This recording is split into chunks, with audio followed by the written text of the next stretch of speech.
Hello दोस्तों, आज हमारा टॉपिक है परसेंटेज। एक ऐसा भाग को देखेंगे जो हमारे एग्जाम पॉइंट ऑफ व्यू से बहुत ही इंपॉर्टेंट है, अहम है। देखिए, price into consumption equal to expenditure, speed into time equal to distance, length into breadth equal to area. मैं क्या बताना चाहता हूं, अगर दो चीज का प्रोडक्ट कांस्टेंट है तो एक अगर बढ़ेगा तो दूसरा घटेगा। अगर स्पीड बढ़ जाता है तो टाइम जो है घटता है। किस रेशियो में घटता है? मतलब स्पीड जैसे मैं बोलूंगा कि डबल हो गया, टाइम जो है उसका रेशियो का यानी कि 1/2 हो जाता है। उसी प्रकार से लेंथ अगर बढ़ गया, अगर एरिया को हमें कांस्टेंट रखना है तो ब्रेड्थ को कम करना पड़ेगा। ये दोनों आपस में इनवर्सली प्रोपोर्शनल होते हैं। कल की डेट में बोल देगा कि 10% प्राइस बढ़ गया। 10% का मतलब होता है 1/10, यानी कि कोई भी वस्तु का मूल्य 10 था, अब 11 हो गया। तो अगर प्राइस 10 से 11 हुआ तो कंजप्शन, अगर एक्सपेंडिचर को मेरे को कांस्टेंट रखना है तो कंजप्शन क्या होगा, 11 से 10 होगा। यानी कि ये जिस रेशियो में बढ़ा इसका उल्टा रेशियो में ये घटेगा। कहने का मतलब ये दोनों आपस में इनवर्सली प्रोपोर्शनल है। तो इसी को बेस करते हुए एग्जाम में कई बार हम क्वेश्चन को फेस करते हैं, लेकिन सही नॉलेज ना होने के कारण और सही तरीका ना होने के कारण हम उसको या तो गलत कर जाते हैं, नहीं तो उसको छोड़ देते हैं। तो हम अभी आगे जो सवाल करेंगे 10 से 15 सवाल करेंगे जो एग्जाम पॉइंट ऑफ व्यू से बहुत ही इंपॉर्टेंट है, इसी कंसेप्ट से जुड़ा हुआ है और इसको हम बहुत ही आसानी तरीके से करेंगे। आगे हम जैसे जैसे क्वेश्चन करेंगे हम समझते जाएंगे। तो पहला क्वेश्चन हम देखते हैं। ऑफ शुगर बाय 42.84%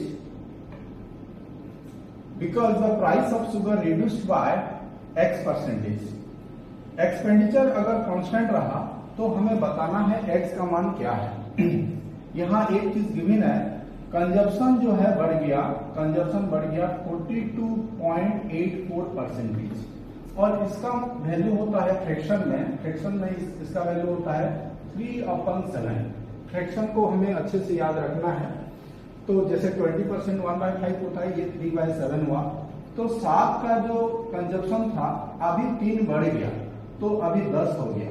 यानी कि अगर कंजप्शन 7 से 10 बढ़ेगा तो प्राइस जो है 10 से 7 हो जाएगा। यही चीज अभी मैं बोल रहा था, ये आपस में उल्टा है क्योंकि एक्सपेंडिचर को हमें कांस्टेंट रखना है। तो 7 से अगर ये 10 हो गया तो ये 10 से 7 हो जाएगा। यानी कि दोस्तों कितना कम हुआ, 3 कम हुआ। कहां से? 10 से कम हुआ।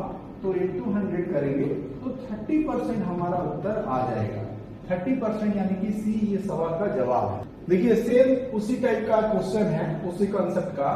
66.66% बेस ऑफ ट्रायंगल बढ़ गया। 66.66% का मतलब होता है 2/3। इसको याद रखना है हमें। तो 3 जो था बेस अभी 2 बढ़ गया तो कितना हो जाएगा, 5 हो जाएगा। तो हमें पूछा है कि हाइट परसेंटेज कितना हम रिड्यूस करेंगे ताकि एरिया ऑफ ट्रायंगल जो है कांस्टेंट रहेगा। एरिया ऑफ ट्रायंगल का फॉर्मूला होता है 1/2 बेस इनटू हाइट होता है। यानी कि बेस अगर बढ़ेगा तो हाइट घटेगा उसी रेशियो में ताकि हमारा एरिया जो है कांस्टेंट रहे। तो हम क्या बोल सकते हैं, अगर ये 3 जो है 5 हो गया तो 5 3 हो जाएगा। ये बेस है तो ये हाइट है। बेस अगर 3 से 5 बढ़ गया तो हाइट जो है 5 से 3 घटेगा। कितना कम हुआ, 2 कम हुआ। कहां से? 5 से। तो 2/5 हम जानते हैं कितना, 40% कम हुआ। यानी कि बेस जो है, base of the triangle sorry height of the triangle क्या होगा, 40% कम होगा ताकि एरिया हमारा कांस्टेंट रहेगा। आगे देखते हैं। देखिए ये क्वेश्चन जो गिवन है, प्राइस इंक्रीज कर गया 20% और कंजप्शन जो है डिक्रीज कर गया 18.33%। What is the percentage increase और डिक्रीज इन एक्सपेंडिचर? उसी तरीके से करेंगे दोस्तों। 20% का मतलब होता है 1/5। ये बढ़ रहा है, यानी कि 5 का चीज कितना हो गया, 6 हो गया। अब यहाँ कंजप्शन जो है डिक्रीज कर गया 18.33%। अच्छा, 18/3%, यानी कि 55 डिवाइडेड बाय 300 हुआ, और इसको काटेंगे तो 11/60 हुआ। अब ये देखिए डिक्रीज कर रहा है, यानी कि 60 का चीज अगर 11 हम माइनस करेंगे तो 49 हो गया। अगर प्राइस है ये कंजप्शन है, तो ये दोनों को जब हम मल्टीप्लाई करते हैं हमें एक्सपेंडिचर मिलता है। ये एक्सपेंडिचर हो गया 300, अब ये एक्सपेंडिचर हो गया दोस्तों 294। अब ध्यान से एक चीज देखिए, 300 का एक्सपेंडिचर आप कितना हो गया, 294 हो गया। तो 6 कम हुआ, 300 से कम हो रहा है, इंटू 100 करेंगे तो ये कितना परसेंटेज हो जाएगा, 2% हो जाएगा। तो 2% क्या हुआ, डिक्रीज किया, यानी कि डी हमारा ये क्वेश्चन का सही जवाब है। आगे देखते हैं, ये जो सवाल है बहुत अच्छा सवाल है। प्राइस फॉल्स बाय 35%, मतलब 35% कम हुआ। 35% का मतलब कितना होता है, 35% फॉल हुआ, ये हो गया 7/20। फ्रैक्शन में ये हो जाएगा 7/20, यानी कि प्राइस में ये बोल सकता हूं जो 20 पहले था अब 7 कम हो गया तो 13 हो गया। अब ये बोल रहा है कि how much extra quantity of rice can be bought with the money that was sufficient to but 208 KG previously. मतलब पहले जो 208 केजी हम परचेज कर रहे थे, प्राइस कम होने के बाद हम उसी पैसा में कितना खरीद पाएंगे। तो देखिए 20 अगर 13 हो गया तो हम इसको उल्टा कर देंगे तो 13/20 हो जाएगा हमारा कंजप्शन। ये प्राइस है और ये कंजप्शन है। प्राइस अगर 20 से 13 हो जाएगा तो कंजप्शन 13 से 20 हो जाएगा। तो पहले 208 केजी हम परचेज कर रहे थे, यानी कि ये 13 का मान अगर 208 केजी है तो हमें बताना है कि 20 का मान क्या होगा। 13 इंटू 8 करेंगे तो 208 केजी हो रहा है, तो 20 इंटू 8 करेंगे तो ये 160 केजी हो रहा है। मेरे ख्याल से यहाँ क्वेश्चन में ऑप्शन में थोड़ा सा रॉन्ग है, इसको सुधार लेंगे। इसका आंसर क्या हो जाएगा, 160 केजी। आगे बढ़ते हैं। 25%, अगर 25% फॉल हुआ रेट ऑफ ऑरेंजेस में, तो एक व्यक्ति जो है 324 रुपया में पहले जितना खरीद रहा था अब 2 डजन ज्यादा खरीद पा रहा। हमें बताना है कि ओरिजिनल रेट पर डजन। तो उसी कंसेप्ट को अप्लाई करेंगे। 25% का मतलब होता है 1/4। ये फॉल हुआ, यानी कि ये माइनस अगर 1 हुआ, 4 से अगर 1 कम करेंगे तो ये 3 हो जाएगा। और ये प्राइस का है तो कंजप्शन क्या हो जाएगा, 4 का 3 हो गया तो ये 3 का 4 हो जाएगा। मतलब पहले जो 3 भाग का कंजप्शन हो रहा था अभी 4 भाग का कंजप्शन होगा।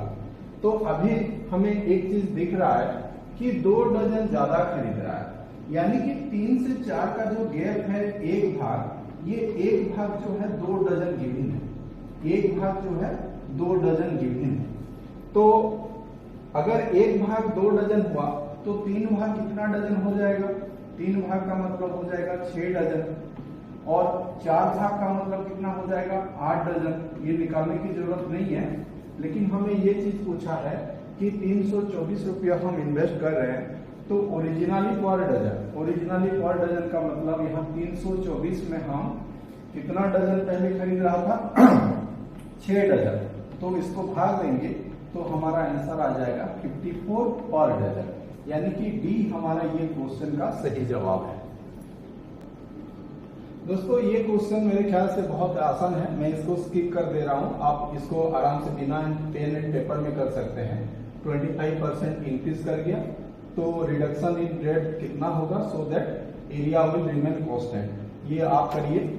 आगे क्वेश्चन देखते हैं। आगे जो क्वेश्चन गिवन है, price of petrol increases from 60 rupees to 75 rupees per litre.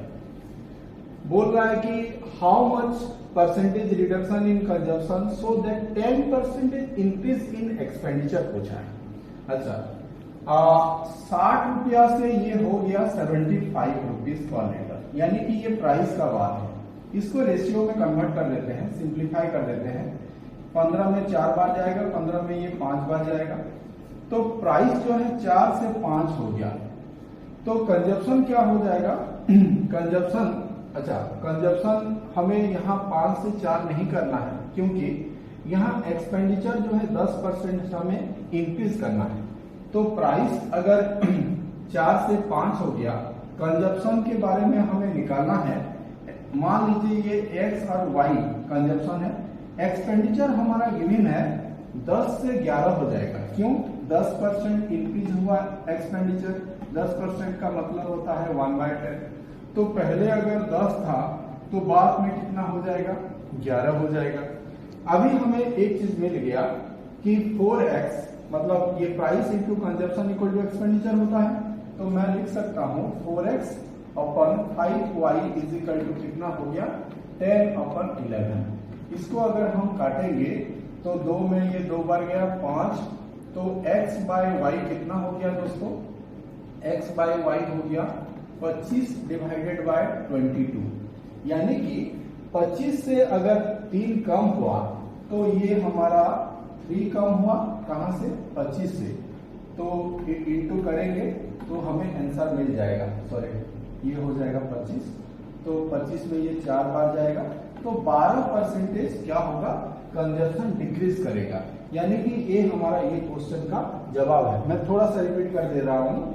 ये पहले जो 60 से 75 हो गया, इसका रेशियो में निकाल लिया प्राइस का, प्राइस 4 से 5 बढ़ गया, और एक्सपेंडिचर क्योंकि 10% बढ़ रहा है तो एक्सपेंडिचर 10 से 11 हो गया, और price into consumption equal to expenditure होता है।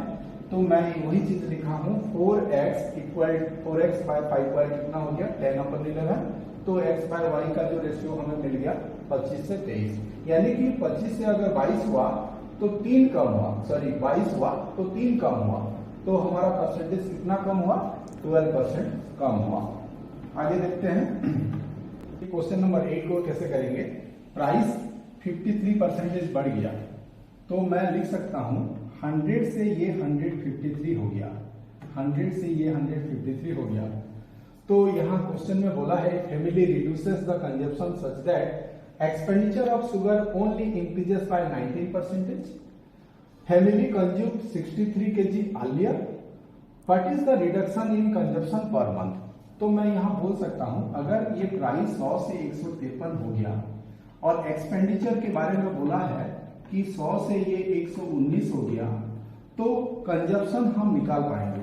इसको क्या करते हैं, एक क्रॉस मल्टीप्लिकेशन करते हैं। तो यहाँ ये मान लीजिए x है और ये y है, ये x और y का मान हमें निकालना है। उसके लिए क्या करेंगे, 100 इंटू 153, मैं यहाँ लिख सकता हूँ 100 इंटू 153, और ये हो जाएगा 119 इंटू 100।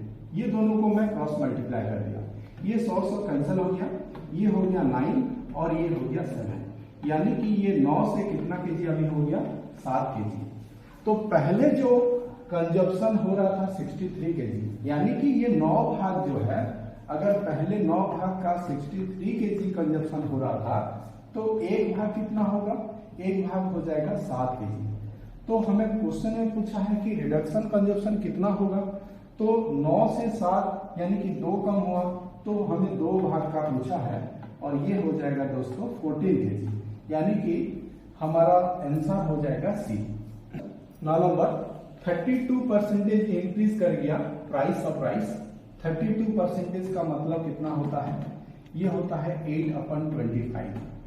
अगर पहले 25 था प्राइस, तो अगर 8 जोड़ देंगे तो ये हो जाएगा 33। पहले प्राइस 25 था, अब 33 हो गया है।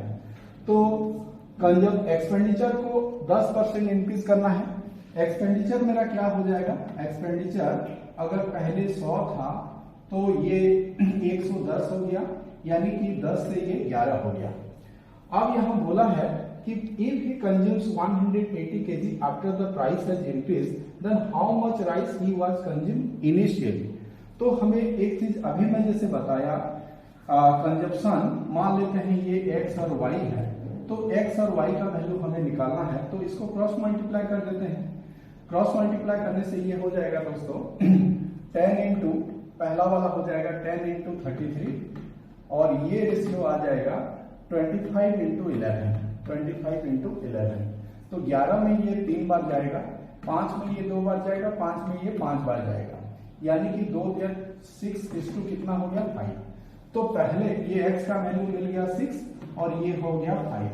तो हमें पूछा है कि 180 केजी पहले वो कंज्यूम कर रहा था, सॉरी यहां दिया है 180 KG after the price has increase, यानी कि 5 भाग का जो वैल्यू है वो 180 केजी दिया है। तो हमें पूछा है 6 भाग, यानी कि 5 भाग को अगर मैं बोलूंगा 180 केजी तो एक भाग हो जाएगा 36 किलो। तो एक भाग अगर 36 किलो तो हमें पूछा है इनिशियली, यानी कि 6 भाग का वैल्यू हो जाएगा 260 केजी, यानी कि इनिशियली वो 216 केजी परचेज कर रहा था। देखिए दोस्तों, ये जो क्वेश्चन गिवन है, भले ही ये क्वेश्चन हमें देखने में मुश्किल लग रहा है, लेकिन हम उसी कंसेप्ट में इसको अप्लाई करेंगे तो बहुत आसान है। हमें खाली एक चीज जानना है कि इनकम टैक्स इक्वल टू क्या होता है, income into tax percentage, income into tax percentage. अगर इनकम टैक्स हमारा कांस्टेंट है तो अगर इनकम हमारा बढ़ेगा तो टैक्स परसेंटेज घटेगा, और ये बढ़ेगा तो ये घटेगा, क्योंकि दो चीज का अगर प्रोडक्ट कांस्टेंट है तो हमें मालूम है पहले से कि एक बढ़ेगा तो दूसरा घटेगा, ये दोनों आपस में इनवर्सली प्रोपोर्शनल है। तो यहाँ आप गौर से देखिए 10% से 8% टैक्स रेट जो है कम हुआ, लेकिन उसका जो इनकम है वो 2.4 लाख ज्यादा हुआ। लेकिन ये बोल रहा है कि he now pays the same tax as before, यानी कि इनकम टैक्स जो है कांस्टेंट है। तो मैं यहां बोल सकता हूं दोस्तों 10% से 8% कम हुआ है। 10% से 8%, अगर इसको रेशियो में काटेंगे तो ये 5 है, ये 4 है, ये है टैक्स का रेट है। अगर टैक्स परसेंटेज 5 से 4 हुआ तो इनकम जो है हमारा 4 से 5 हो जाएगा। ये चीज आप समझ पाए क्या? अगर टैक्स जो है 10 से 8% हुआ, यानी कि 5 से 4 हो गया, तो हमारा इनकम जो है क्या हो जाएगा 4 से 5 हो जाएगा, क्योंकि इनकम टैक्स को कांस्टेंट हमें रखना है। यहाँ बोला है सेम टैक्स, तो 4 से 5 हुआ तो कितना बढ़ा, 1 यूनिट बढ़ा, और यहाँ बोल रहा है असल में कितना लाख बढ़ा, 2.4 लाख, यानी कि ये एक भाग जो है 2.4 लाख की बराबर है। और हमें पूछा है कि फाइंड हिज इंक्रीज इनकम, पहले उसका इनकम था 4 भाग, अब उसका इनकम है 5 भाग, तो 5 भाग हमें निकालना है, और 24 इंटू 5 होता है 120, यानी कि 1-2 लाख। ये मेरा क्वेश्चन का सही जवाब है, यानी कि बी हमारा ये क्वेश्चन का सही जवाब है। ये भी बहुत ही बेहतरीन सवाल है, कई बार हम एग्जाम में ये क्वेश्चन को रिपीटेटिवली आते हुए देखे हैं। सॉल्ट सॉल्यूशन एक तो है जो 24% सॉल्ट कंटेन किया हुआ है, 18 लीटर वाटर इवापोरेट कर गया, तो परसेंटेज ऑफ सॉल्ट जो है 32% हो गया। हमें निकालना है इनिशियल क्वांटिटी ऑफ सॉल्यूशन क्या है। सेम कॉन्सेप्ट है, लैंग्वेज थोड़ा बदला हुआ है। देखिए हम एक चीज को याद रख लेंगे कि सॉल्ट जो है कैसे मालूम चलता है, सॉल्यूशन इनटू कंसेंट्रेशन। कंसेंट्रेशन का मतलब कितना परसेंटेज सॉल्ट है, ये दोनों का प्रोडक्ट ये कांस्टेंट है, सॉल्ट हमेशा कांस्टेंट रहेगा। अगर ये 24% सॉल्ट है, पानी जब इवापोरेट कर गया तो इसका सॉल्ट परसेंटेज कम हो गया, यानी कि मैं ये बोल सकता हूं दोस्तों कंसेंट्रेशन और ये सॉल्यूशन, ये दोनों का प्रोडक्ट कांस्टेंट है, एक बढ़ेगा तो दूसरा घटेगा। यहाँ देखिए 24% कंसेंट्रेशन कितना हो गया, 24% से 32% आ गया, तो बढ़ गया। ये 8 में कटेगा 3 बार और ये 8 में कटेगा 4 बार, यानी कि 3:4 में 3 से ये 4 हो गया, तो सॉल्यूशन क्या आ जाएगा, 4 से ये 3 हो जाएगा, यानी कि ये 4 भाग पहले था, अब 3 भाग है।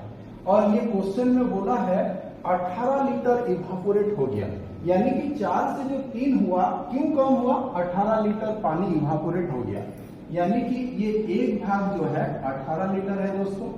ये एक भाग अगर 18 लीटर है, क्वेश्चन में पूछा है इनिशियल क्वांटिटी, इनिशियल क्वांटिटी कितना है, 4 भाग है, तो 4 भाग कितना लीटर हो जाएगा, 72 लीटर आ जाएगा। यानी कि हमारा सी जो है ये क्वेश्चन का सही जवाब है। तो देखिए ये जो क्वेश्चन है बहुत ही इंपॉर्टेंट क्वेश्चन है। Fresh fruit contain 68% of water and dry fruit contain 20% of water.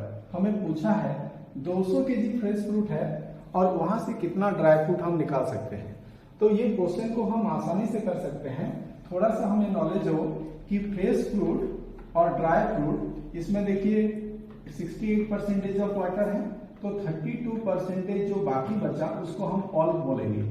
ये पल्प और ये वाटर है। और ड्राई फ्रूट में क्या है, 20% ऑफ वाटर है, तो 80% क्या है, पल्प है।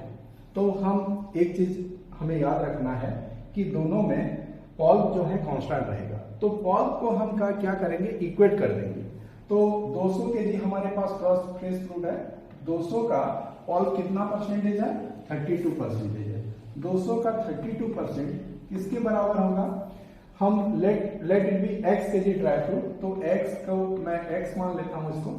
x का 80% इसके साथ सेम होगा, x का 80% इसके साथ सेम होगा। तो यहाँ देख रहे हैं 100 कट गया, ये 0 0 भी कैंसिल हो गया, 8 में ये 4 बार गया, तो x इक्वल टू कितना हुआ, 80 केजी। तो 80 केजी हमारा ये क्वेश्चन का आंसर आ जाएगा। ये आगे जो है परसेंटेज का सेकेंड पार्ट मैं बहुत जल्दी लेके आ रहा हूँ, और इसमें कुछ भी आपका सजेशन हो, कुछ भी कमेंट हो तो जरूर लिख के बताइए। और वीडियो इन्फॉर्मेटिव लगा हो तो आप जरूर अपने दोस्तों से शेयर करिए और